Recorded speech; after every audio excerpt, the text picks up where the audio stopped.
On our anniversary, he told me he had an urgent business trip. Turns out the only urgency was a beachfront villa in Santorini with his mistress. While they toasted champagne, I filed for divorce, seized the assets, and let the truth burn. He thought I'd wait for him. Instead, I turned his betrayal into something greater.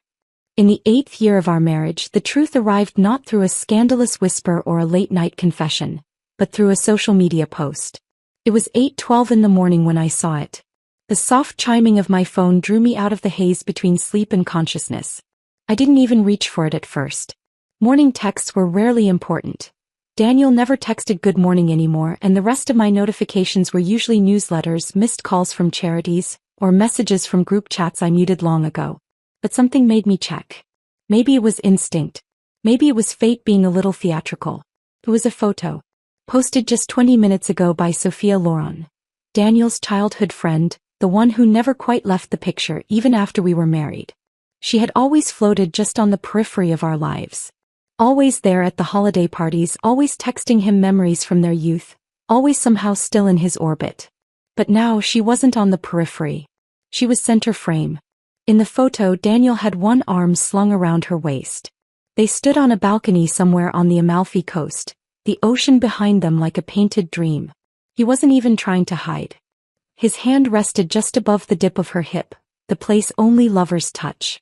And the caption? Forever in love, blue heart. I stared at it for a long time, the silence in the room so thick it felt like a vacuum. The morning sun filtered lazily through the blinds, and the coffee machine whirred to life downstairs on its scheduled timer. The world outside kept spinning. But inside me everything paused. There was no outburst.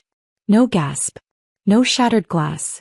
Instead, I reached for my phone, hovered over the heart icon, and tapped like.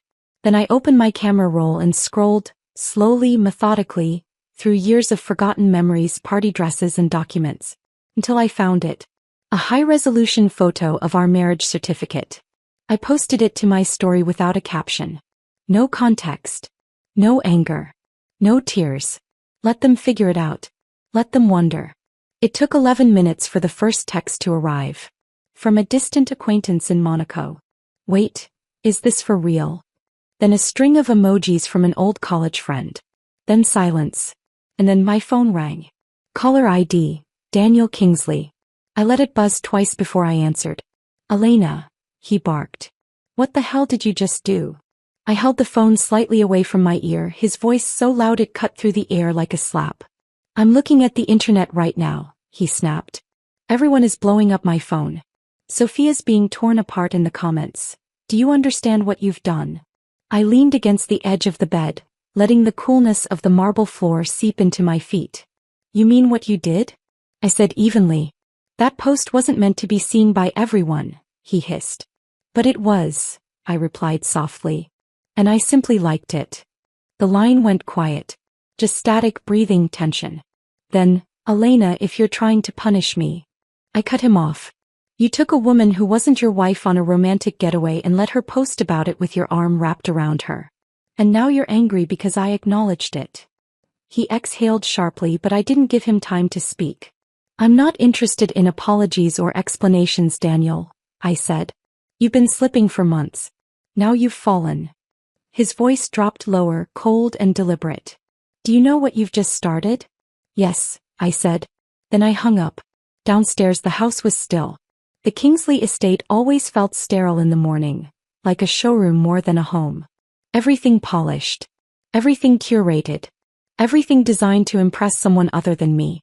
I opened the walk-in closet. 8 years of marriage, and yet everything I truly owned, things that weren't gifted, borrowed, or strategically placed, could be packed into 2 suitcases. The rest? Just decoration.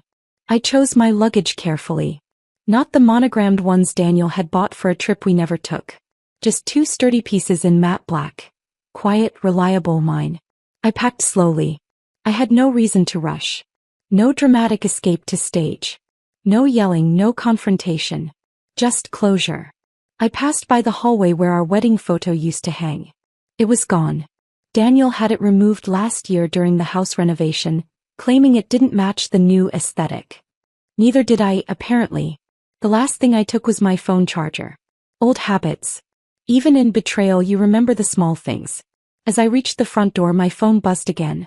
I debated ignoring it, but I didn't. I answered. "Elena," Daniel said, quieter this time. "Let's talk about this. Not over the phone." I didn't speak. "We can fix this," he continued.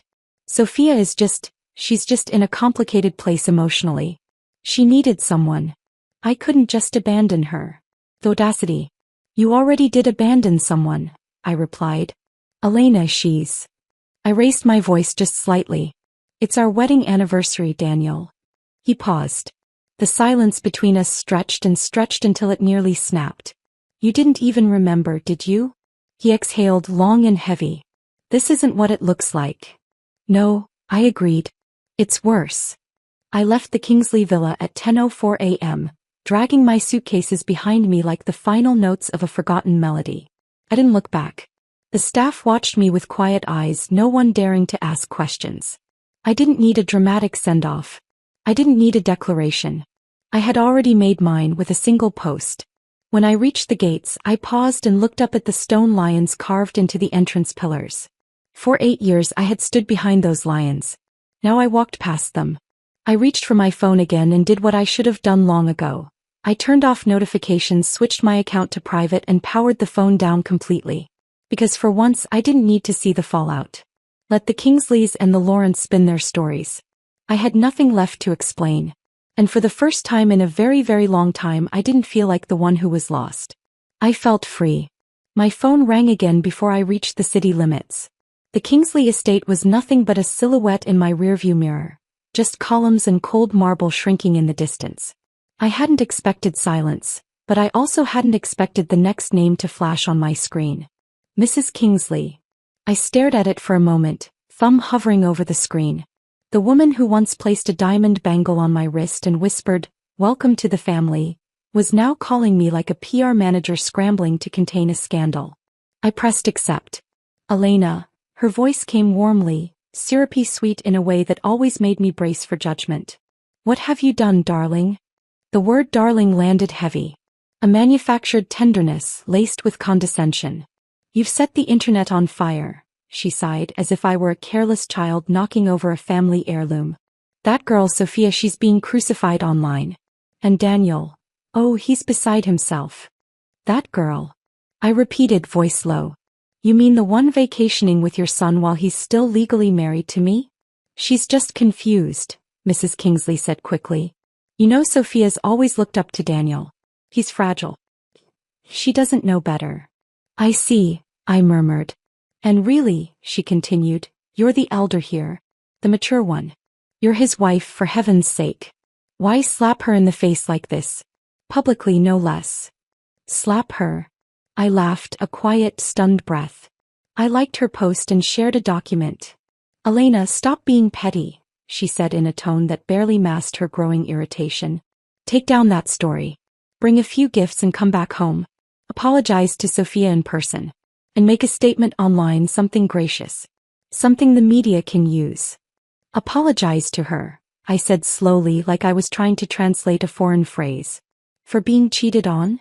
You need to think about what's best for the family," she pressed on, undeterred. "Once you issue a public apology, we can let this go. Sophia won't make things hard for you. She's not malicious. She's just emotional and impulsive." I stared at the phone in disbelief. The line went quiet for a second. Then she added almost gently, "We all say things we don't mean when we're hurt.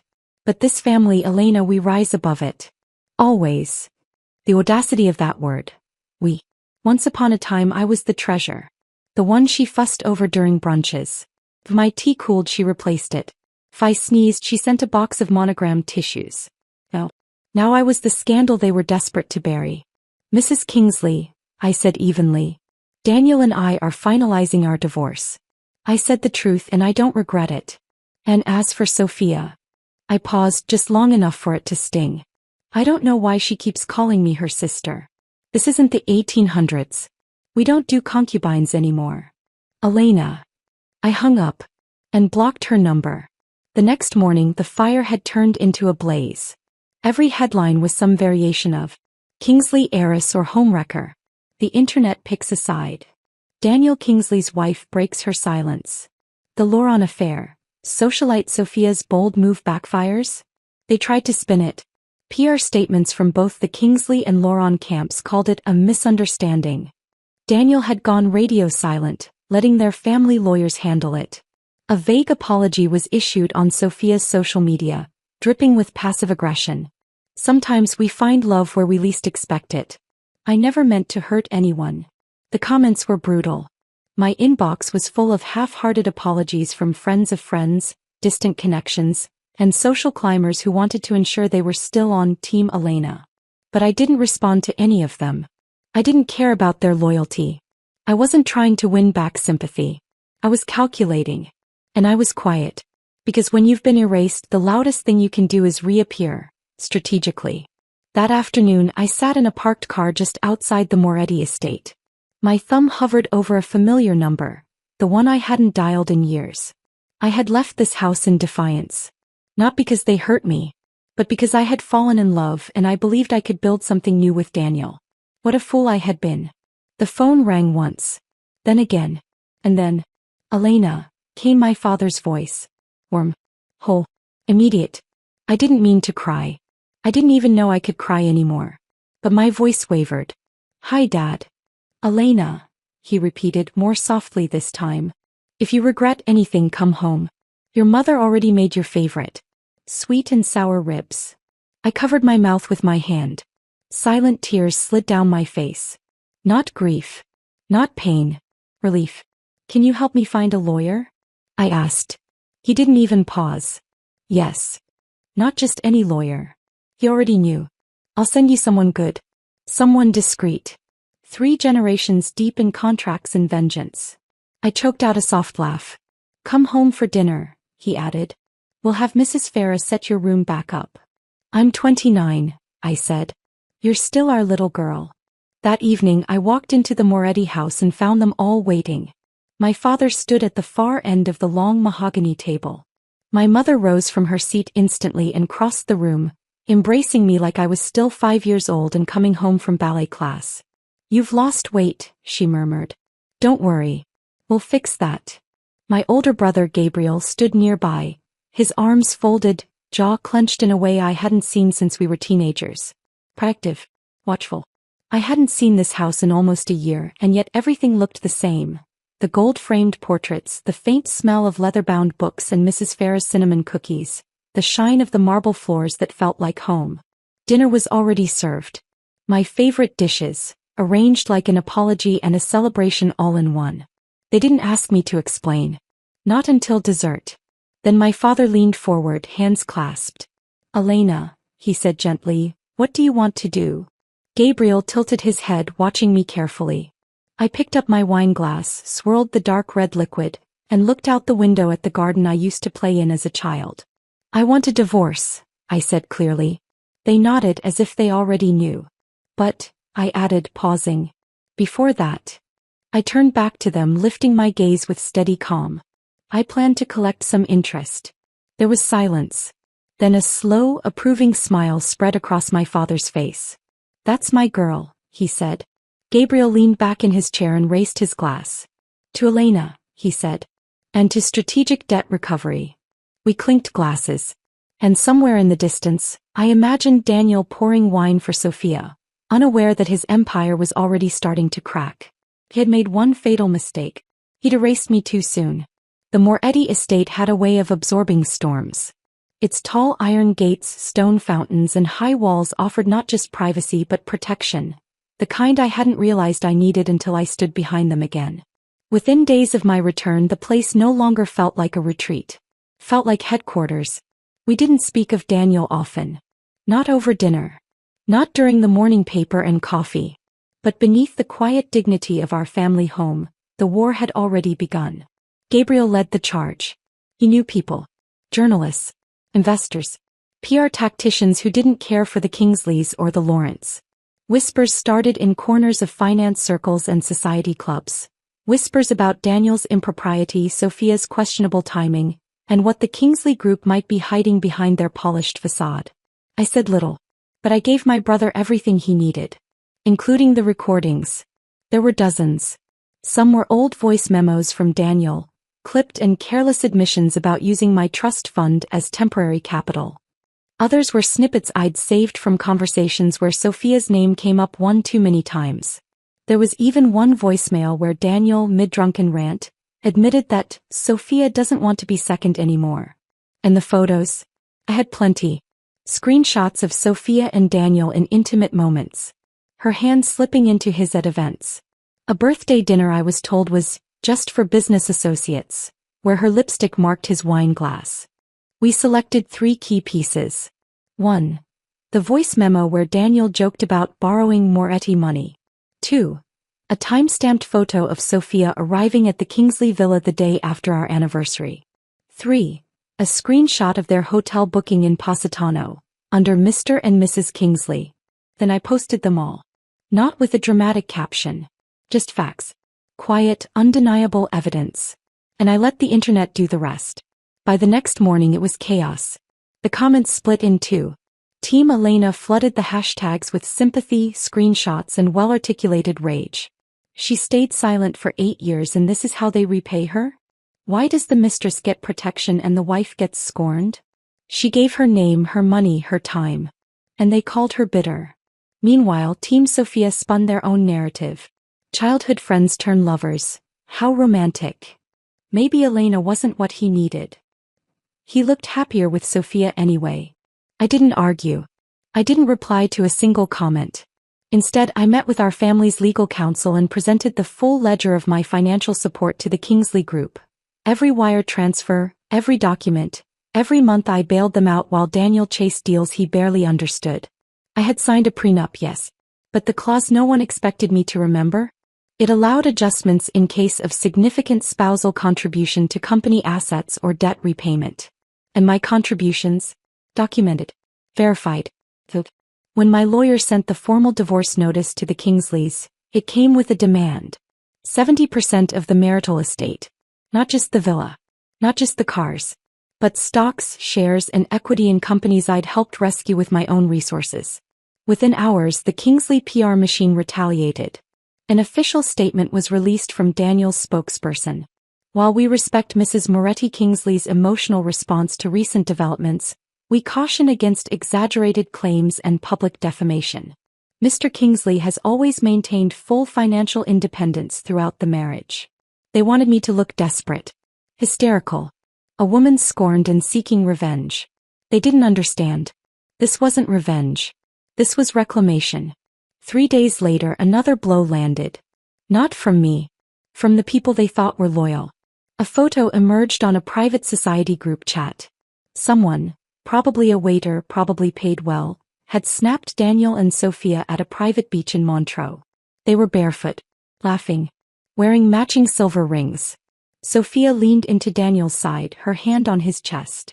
It was the kind of picture people used for engagement announcements. And it spread like wildfire.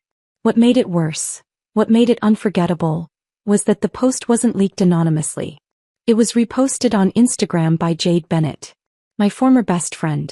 A woman who had watched me break down behind closed doors more times than I could count. A woman who once stood by me during the Kingsley's galas, whispering snide comments about Sophia's faux innocence. She captioned the photo with a sentence so cutting it felt like glass. May everyone who believes they're just friends be blessed with a partner who has many. Just like that, she chose a side. Daniel tried to reach out again. For calls. 2 texts. 1 voicemail that started with, "This is all going too far." I didn't respond. He wasn't angry in the voicemail, he was rattled. His voice lacked its usual polish. The usual entitlement. He hadn't expected this. He thought I'd do what I always did. Swallow my pride, smooth it over, and maintain appearances for the sake of the family name. He didn't understand that this time, I was done wearing my silence like a favor. The Kingsley Board of Directors held an emergency meeting 2 days after the Jade post went viral. Gabriel received a tip from someone inside. Apparently, 3 major investors had expressed concerns about reputation volatility. The stock dipped 7.4% in a single day. Their lawyers sent a new letter. It began with, "We'd like to resolve this amicably," and ended with, "Provided you lower the settlement demand to a more realistic figure." I sent it back unread. At sunset that night, I walked along the balcony of the Moretti estate, barefoot, glass of Chianti in hand. Below me, the city shimmered with the kind of chaos I'd once tried so hard to avoid. I used to play the part of the polished wife, the quiet socialite, the perfect daughter-in-law who never asked for more than what was offered. But now the world was watching. Not because I cried, but because I didn't. Because I stood up. And because I made it known that I was no longer afraid of being called difficult. They erased me from their narrative for 8 years. Now I was writing my own. The Loron family spared no expense on image control. 2 weeks after the scandal broke, they sent invitations to a curated guest list. Only select members of the press, high society columnists, and a few reliable influencers who could be counted on to shift public narrative with the right incentive. The venue was a private salon in an upscale hotel overlooking the city's financial district. The decor, all white and gold. Soft classical music played from hidden speakers. Waiters moved with silent precision, offering champagne flutes and smile-proof hors d'oeuvres. Every camera was trained on the sleek platform at the front of the room, where an oversized screen stood beside 2 velvet chairs. At 11 a.m. sharp, Mr. Loron stepped up to the microphone. He wore his usual navy suit, pressed to perfection with a pin shaped like the Loron family crest glinting from his lapel. He smiled, a politician's smile, one meant to disarm, not connect. "Ladies and gentlemen," he began smoothly, "thank you for joining us this morning. There has been much speculation surrounding recent events. Our family, especially our daughter Sophia, has faced undue and often malicious scrutiny." In the back row, several media editors exchanged glances. "But we are here today to clarify the truth," he continued, "and to remind the public that not every rumor deserves a headline." He stepped aside as Sophia Loron walked onto the stage. She was radiant as always, dressed in white silk with a neckline carefully crafted to suggest innocence without seeming desperate. Her makeup was flawless, her hair styled in soft waves. She paused for the cameras, offered a humble smile and took her seat. "Thank you, Papa," she said into the mic, her voice just the right amount of trembling. I never thought I'd have to defend my character so publicly. But I suppose when people want to believe the worst, they will." A few sympathetic nods rippled through the room. "I never intended to hurt anyone," she said, hands clasped tightly in her lap. "I've known Daniel since we were children. We've always been close, but we only reconnected recently during a very difficult time for me. There was never any betrayal." Someone coughed loudly. Camera flashed. "To be clear," Sophia added, eyes soft, "Daniel and I were never inappropriate. We were just finding comfort in each other. And as fate would have it." She looked off stage and gave a practiced smile. "I'm not going through this alone." The door to the side of the platform opened. James Leclerc entered. Gasps moved through the audience like a wave. Some people genuinely didn't see it coming. James was an aristocrat's son from one of the minor banking dynasties, someone known more for his good breeding than for his business acumen. He was handsome in that forgettable way, tan, tidy, predictable. He took Sophia's hand, smiled at the cameras and leaned into the microphone. "I'm James," he said, voice smooth and clear. "Sophia's fiancé." Shutters clicked. People murmured. Headlines were being written in real time. One reporter raised a hand. "Fiancé? When did this happen?" James smiled. "Privately, a few weeks ago. We hadn't planned to announce it so soon, but recent events have made it necessary." He turned to Sophia, beaming with scripted affection. "We wanted to clear up the rumors once and for all." Mr. Loron exhaled, visibly satisfied. Sophia squeezed James's hand and spoke again. "Daniel and I are just friends. Always have been. These stories, they're distortions." Another camera flashed. And then, with almost ceremonial precision, James stepped away from her. The smile faded from his face. He walked to the center of the stage and let out a low laugh. "I'm sorry," he said, voice now steady in an entirely different way. "But I can't keep doing this." A hush fell over the room. Sophia blinked. "James?" James looked at the audience, his expression unreadable. "She lied," he said simply. The room erupted. Reporters bolted from their chairs. Others gasped audibly. The event manager at the side of the stage dropped her clipboard. "What are you doing?" Sophia hissed, stepping toward him. "Stop it." James didn't flinch. He raised his hand and the oversized screen behind him flickered to life. Photos, videos, audio clips. One by one, damning evidence played for all to see. Sophia entering the Kingsley villa, at night while I was out of town. Her arm looped around Daniel's in Paris, on a trip she told James she was taking alone to heal. Audio of her laughing with someone saying, "Elena's so passive she probably thinks we're cousins." Sophia stood frozen, eyes wide. "No," she whispered. "You wouldn't."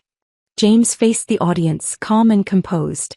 "She told me we'd announce our engagement later, after she settled some unfinished business. That's what she called it. Unfinished business."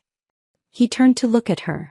What she meant was, she wanted to secure a marriage with Daniel Kingsley, a man she claimed had always belonged to her. Sophia's face went from shock to horror. "Stop it. You're ruining me." James ignored her. "She said she needed me for cover. That no one would believe she was innocent without a harmless fiancé. She asked me to smile, to stand by her and to shut up." The audience was silent.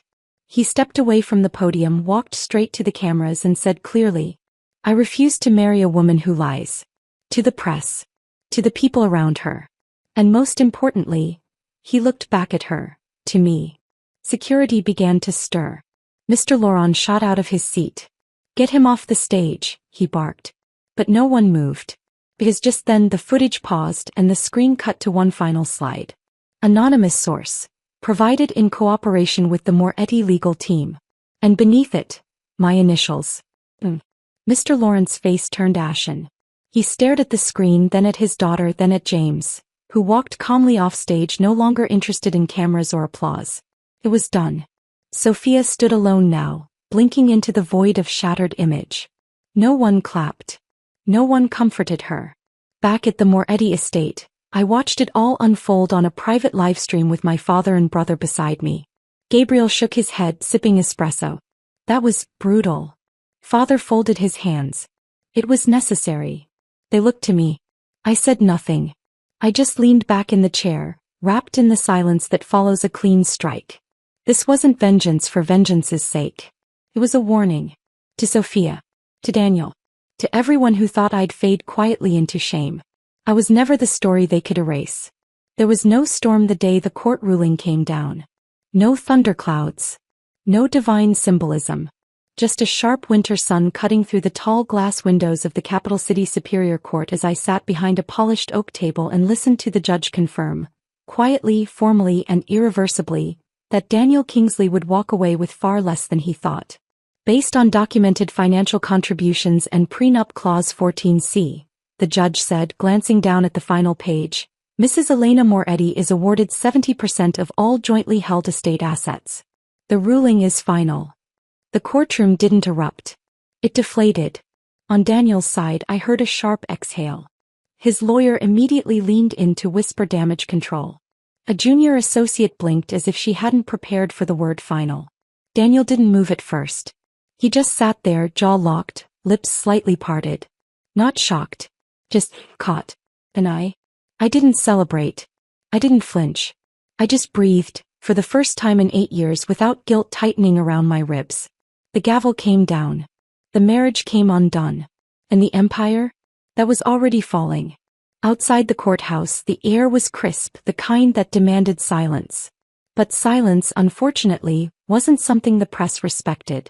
A wave of photographers and reporters surged the moment I stepped through the doors.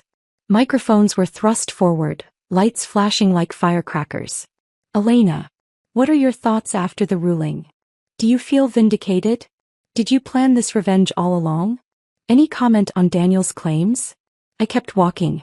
Behind me, Daniel emerged seconds later, flanked by security. He caught up just as I reached the base of the marble steps, grabbing my arm lightly. "Elena," he said lowly. "We need to talk." I turned my head slightly, looking at him over my shoulder. Cold, detached. He forced a crooked smile for the cameras. "This doesn't have to end like this. Didn't you say I gave you that money willingly?" I said, voice just loud enough for the press to catch. His smile twitched. "You set this up," he hissed through clenched teeth. "You wanted to humiliate me. I wanted to be respected. I replied. You made it about humiliation. You really think people will still love you after this? I didn't need to answer. Because right then, Gabriel stepped beside me, sliding his sunglasses down just enough to meet Daniel's eyes. He leaned in with a half smile and said, clear enough for every camera to catch. Mr. Kingsley, I believe your sense of shame got lost somewhere in Europe. Along with your mistress. Flash. Gasps. Headlines instantly born. Daniel's face drained of color.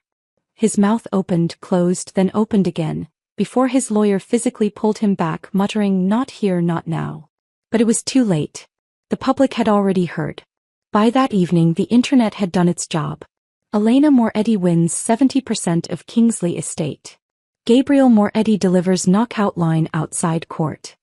Daniel Kingsley, cheater, liar, now broke? And the comments? Merciless.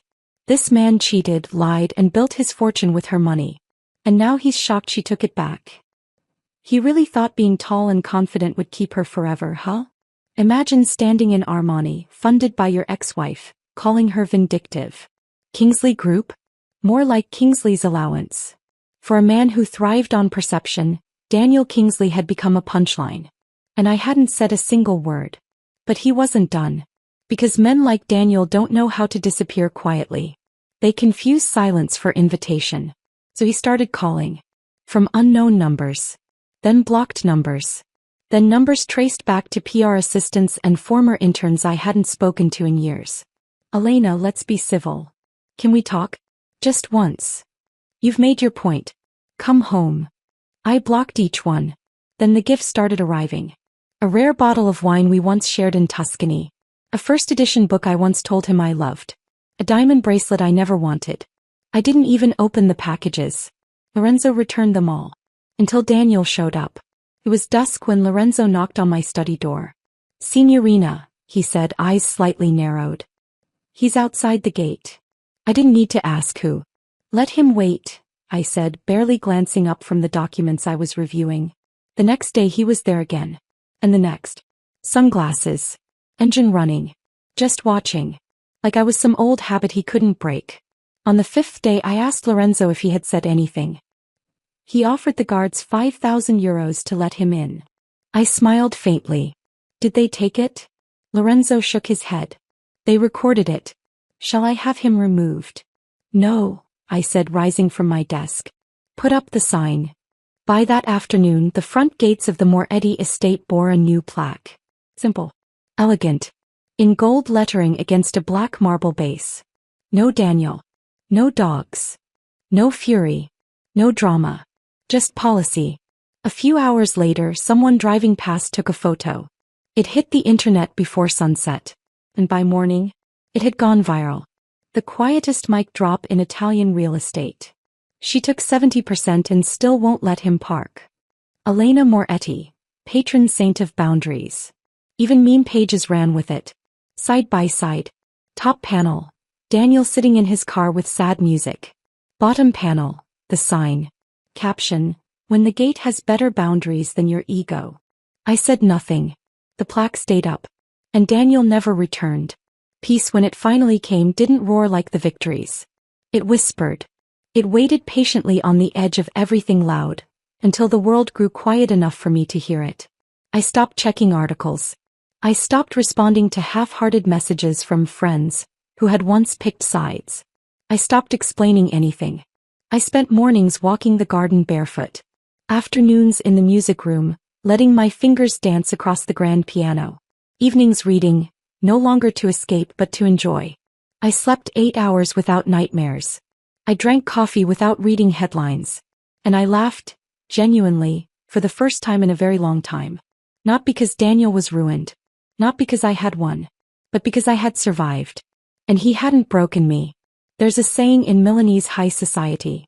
Fall with grace or fall in silence. But whatever you do, don't fall screaming. Apparently no one gave Sophia Loren the memo. It started with a headline. Not about me. About her. Loren Cosmetics under fire after mistress scandal. CEO accused of home-wrecking billionaire marriage. Sophia Loren loses 3 brand deals after Kingsley divorce verdict. In 1 week, her name became poison in every investor group chat, editorial inbox, and charity mailing list. Her carefully curated image, soft, serene, luxurious, shattered like the champagne glass she reportedly threw in her PR manager's face. She had always believed she could be the exception. The other woman who wins. The second choice who becomes the final one. But society is selective with its sympathy, and cruel with its memory. Especially when the affair partner isn't charming, innocent, or quiet. Sophia was none of those things. And as the footage of Daniel's public unraveling spread, so did Sophia's downfall. Side-by-side montages of them kissing in Capri played against screenshots of court documents showing my financial records saving Kingsley Group, twice. I hadn't even spoken to the press. And yet the world had already picked a side. The morning of the confrontation began like any other. A light breakfast. My usual jasmine tea. Gabriel reading through foundation proposals beside me. Then Lorenzo appeared in the archway of the sunroom, clearing his throat gently. "Signorina," he said with that perfect blend of discretion and alarm. "There's an incident at the north entrance." I raised an eyebrow. "Daniel again?" "No," he replied. "Sophia Loren. She's causing a scene." Gabriel looked up from his papers. "Let me guess," he muttered. "Crying in vintage silk, screaming about closure?" "Actually," Lorenzo said, "she's already slapped a security guard." I walked out calmly. White linen slacks. Blush silk blouse. Barefoot. Hair loose. Not because I wanted to look ethereal, but because I wasn't performing. Sophia, on the other hand, was a theater of chaos. She stood in heels too high for the gravel, mascara streaking, red lipstick smudged from frantic gestures. Her handbag lay open on the ground, contents spilled like an accusation. "You don't get to walk away like this," she shrieked as soon as she saw me. "You don't get to pretend you're above it." Security moved forward, but I held out a hand. "Let her speak. Let everyone hear." "Do you think you're better than me?" she spat, voice raw. "You think money and court rulings make you noble?" "I think self-control does," I replied. That set her off. Sophia lunged, not at me but toward the gates, pointing as if they were the problem. "This is all fake," she screamed. "You don't even love him. You never did. You used him for power." A flash of cameras. Someone had pulled out a phone. Sophia didn't notice. He kept screaming. She manipulated everything. The prenup, the board, the court, she planned this. I didn't respond. He needed me to. That's how people like Sophia survive. By dragging you down into the mud so it doesn't feel so lonely. But I wasn't sinking. I was already clean. When Sophia raised her hand, whether to gesture or strike I'll never know, Gabriel stepped between us. Fast. Deliberate. His voice was cold. "Touch my sister," he said, "and I'll personally make sure your shareholders find out about your offshore accounts." Her face froze. 2 security officers stepped forward. She didn't fight. Not because she was done, but because she finally realized. There were cameras now. And the footage wouldn't lie. By evening, the video had hit every major outlet. Sophia Loren melts down at Moretti estate. Gabriel Moretti intervenes as mistress breaks down. "You don't get to walk away." Public begs Elena to stay silent and classy. Hashtags trended for 48 hours. Hashtag no Daniel no dogs. Hashtag stay graceful Elena. Hashtag Sophia second. Loren Cosmetics lost a licensing deal with a major French distributor. A planned TV interview with Sophia was cancelled mid-taping. And Daniel tried to fight back. 3 days later he released a statement through a third-rate podcast, framing himself as the misunderstood husband. I was emotionally abandoned. Elena was cold. Sophia was just there. He claimed I had orchestrated the court ruling through powerful family connections. He insisted he was being punished for falling in love. He ended it with, "I still respect Elena. I only wish she could have fought for us the way I did." It was weak, but calculated. The kind of attempt that counted on public fatigue to soften the facts. Too bad the internet had receipts. Within minutes, commenters were posting full clips of Daniel outside court, seething, shouting. Screenshots of legal documents proving his financial dependence. Anonymous leaks from inside Kingsley Group, now free from NDAs, exposing how I'd paid off their debt portfolio during COVID. One clip in particular went viral. Daniel shouting, "This doesn't have to end like this." Followed by Gabriel's now iconic line, "I believe your shame got lost somewhere in Europe." It became a TikTok sound. Daniel's image, once aspirational, suave, elite, was now comical. Pathetic. Unforgivable. Sophia disappeared from social events. Daniel stopped being invited. Charity boards quietly removed his name. Luxury magazines replaced his features with mine. Not because I demanded it, but because they finally remembered who made the empire shine in the first place. And I didn't say a word. The next week I was invited to speak at a women's finance summit in Lake Como. I arrived in a soft gray suit, hair pulled back, heels sharp but not loud. As I walked into the grand hall, press cameras flashing, journalists whispering, I felt nothing but ease. No nerves. No pride. Just clarity.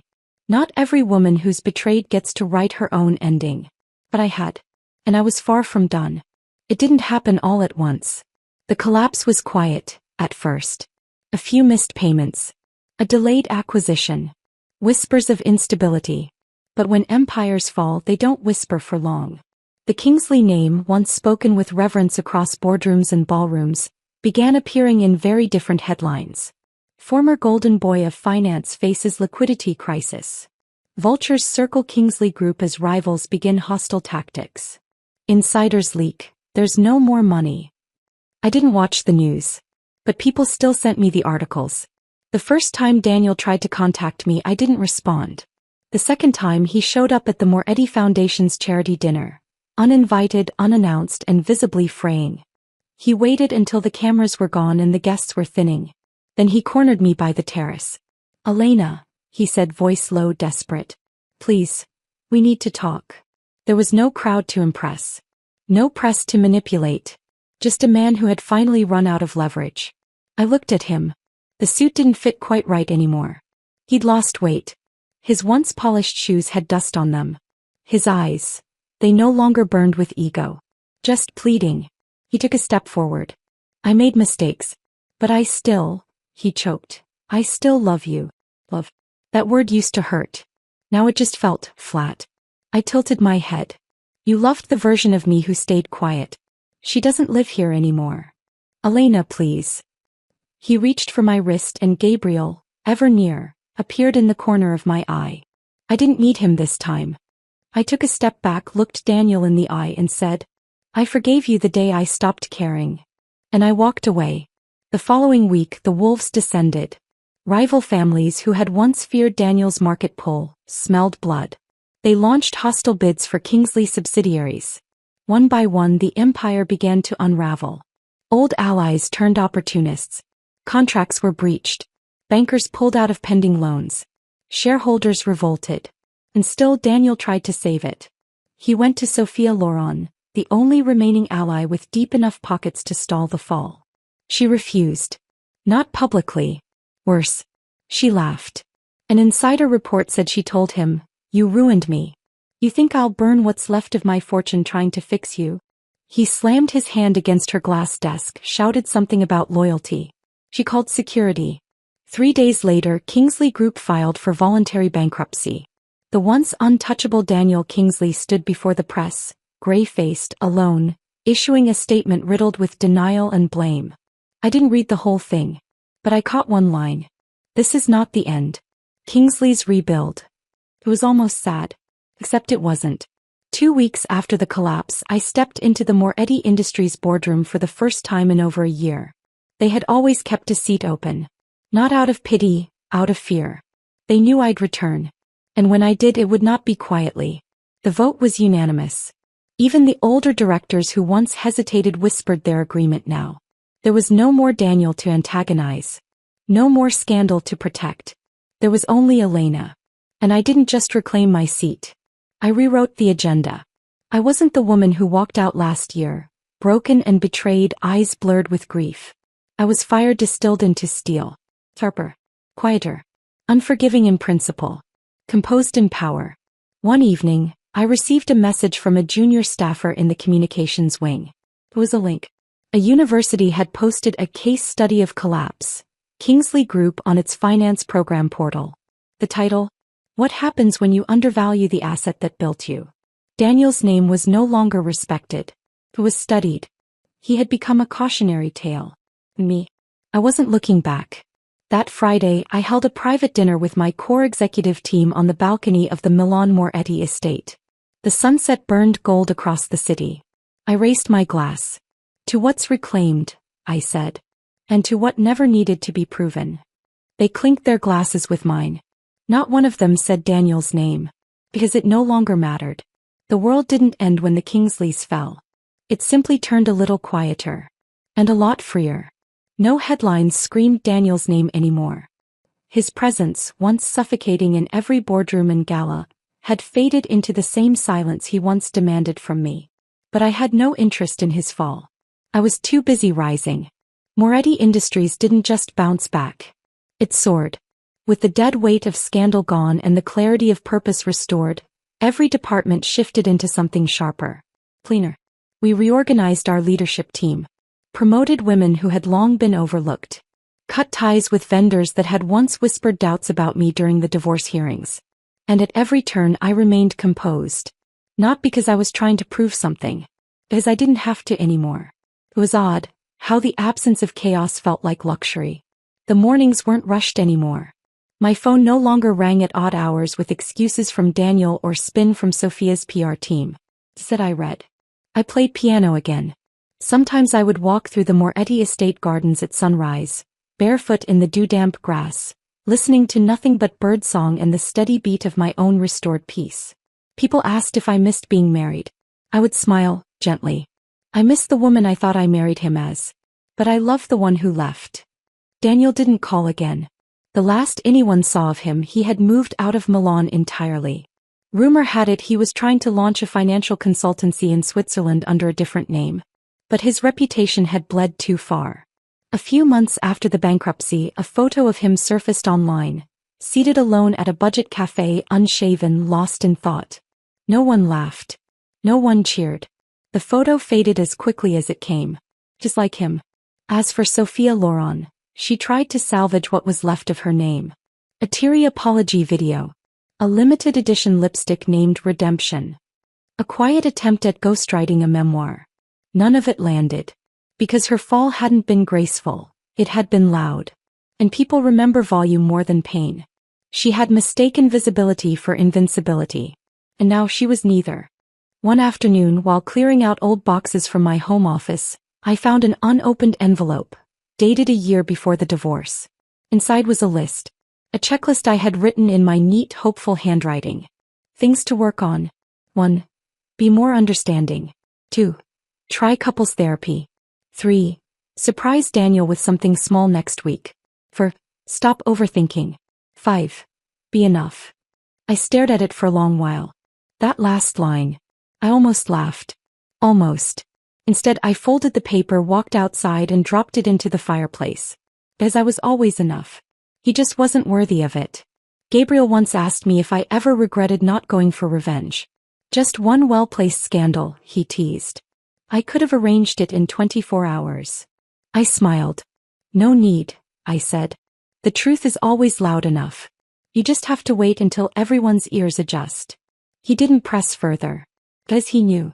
I was in a meeting with the Foundation's new project leads, discussing a sustainable school program in Eastern Europe, when one of the interns knocked and handed me a letter.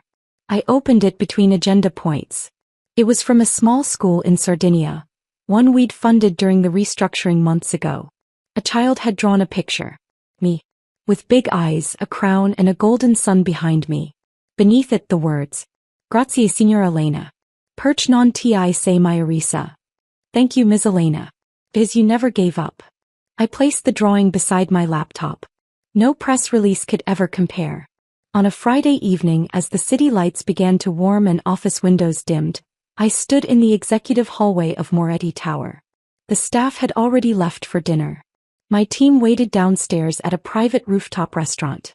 I paused outside my office, looking back one last time. The polished wood.